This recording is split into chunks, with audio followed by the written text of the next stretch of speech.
hundreds of millions of dollars worth of bets being placed on elections a good idea? Could it possibly lead to election corruption? We're not sure, but we are sure that things are working out well for platforms like Kalshi, an American prediction market that offers gambling on future event contracts. You know, what could go wrong? I asked myself in the void. Kalshi is a website where you can place bets on future events like economic indicators, weather patterns, awards, and most concerning to most people, political and legislative outcomes. Kalshi says it is a regulated exchange and prediction market where you can trade on we're playing with words here. Trade on the outcome of real-world events. And joining us is pollster Mike Noble, who is the CEO of Noble Predictive Insights, so he works with numbers and elections. Mike, currently on Kalshi, more than $71 million has been wagered on the New York City mayor's race, just that race.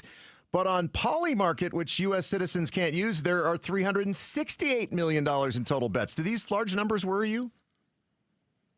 Yeah, I mean, there's definitely some potential negatives and risks, but if we, want to frame this out as that, political markets like the Kalshi and Polymarket basically turn these elections into these financial markets where people are betting on outcomes instead of buying stocks, which I think is kind of interesting. But from a pollster's perspective, I think it's kind of fascinating that these markets can act like real-time confidence barometers, similar to polling, but driven by money instead of opinion. So there's definitely some positive negatives that go with it. So are there any concerns that, I don't know, foreign governments might see this as a way to make some money and also help sway an election? Yeah, so we want to look at the risks first. So there's always upsides and downsides. So the risk, that's absolutely one of them. But perception and trust, so turning elections into a betting game can erode the faith in democracy. Makes politics feel more transactional rather than participatory. And then manipulation risk, as you were just talking about, Jamie, is that deep-pocketed players could distort markets to shape perception, betting big to make a candidate look like the front runner. And we've seen that already.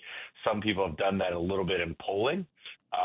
Some of those bad actors out there that they'll put out polls to show, hey, someone is up. So you can see that absolutely happening here as well. And then echo chamber danger. My candidate's up 80% on Polymarket, so why vote? Is another one. Yeah. And I think the other one that comes to mind is, it's a legal, ethical gray zone. I mean, there's a fine line between financial speculation and election interference, but regulators just really haven't caught up yet. It's interesting. On Kalshi, there is all sorts of different things you can bet on. One of them is not whether or not Mike Noble would call LaDona Jamie West by accident. But you can bet on who's going to be the pro football champion, what's going to be said during a particular football game by the announcers. And they actually have who will win the next U.S. presidential election, which isn't even happening until 2028. And J.D. Vance, by the way, with 31% of the money wagered, and Gavin Newsom at 22% right now. So, and you can even bet on, there's actually a category that is dedicated just to Taylor Swift. Oh, on Kalshi. Good Lord. It's crazy.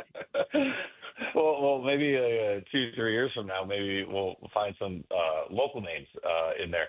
But some of the upsides, though, I'd say, it's not.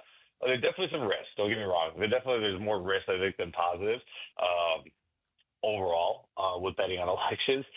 But it could signal a little bit of public sentiment. It's definitely not like polling, but the part that I find more interesting about it is that information aggregation, so markets can synthesize, thousands of data points, news events, polling trends, insider knowledge into one predictive price.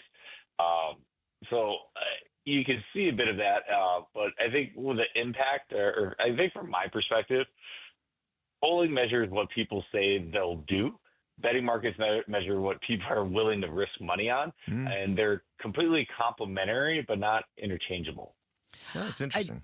And Mike, I mean, I think and this doesn't really have anything to do with polling. It's like, but when you can bet on so many different things, like Kalshi allows you to parlay picks, making the payout greater. On Polymarket, which isn't allowed in the U.S., but I suspect Kalshi would probably also let you do things like this. You could gamble on if the U.S. would confirm that aliens exist in 2025. That has $3 million in total bets, by the way. I mean, you can bet on anything thing. And if somebody is a compulsive gambler and can't stop themselves, I mean, this is like it's just a wide open space. You don't have to be a sports fan. Right. And for you to just lose loads of money. No, just that's a good point you bring up. Gambling addiction. I mean, gambling addiction has been around for a while, and it's an identified problem. But now they've expanded recently with online sports betting, yet iGaming or virtual gaming. That's been out there for a little bit, and now they've expanded into this. And I think the biggest worrisome I have is where's the regulation or oversight coming up to it, because someone could dig themselves into a pretty big financial hole very quickly with this, and all they're doing is saying, oh, hey, here's another place you can bet on from your couch. Yeah, right. I find it a bit disturbing. It's a little crazy. That's Mike Noble. He is the CEO of Noble Predictive Insights. By the way, I was just noticing here on Kalshi, you can predict the New Jersey governor winner, which I think is less interesting than trying to predict what the Grammy nominees for Song of the Year are going to be. I know. Does anybody care about Jersey? Thanks for watching Arizona's Morning News. Click to watch more from KTAR News and hit the button in the middle to subscribe.